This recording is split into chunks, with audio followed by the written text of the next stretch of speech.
Знаешь, Брэл, у меня мечта есть. Я хочу путешествовать. Мечта банальная, конечно, Адам, но хорошая, интересная. Дай угадаю, города хочешь увидеть, да? Красивые пейзажи. Не настолько все банально, нет же, Брэл. Ну, не знаю. Я хочу масштабировать свой бизнес.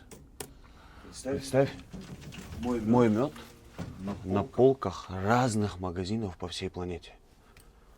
Как раньше отважные мореплаватели и торговцы, преодолевая целые океаны, доставляли разные товары. Как наш народ получал товары через Великий Шелковый путь.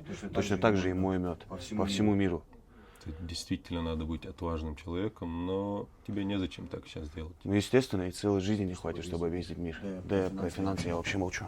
Там более эффективный способ есть, Адам. Тебе поможет Центр поддержки экспорта.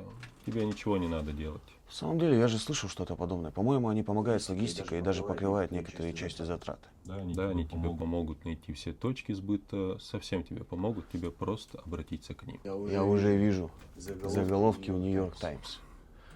Мед из страны башен. Ингушетия умеет делать качество и вкус. Хорошо.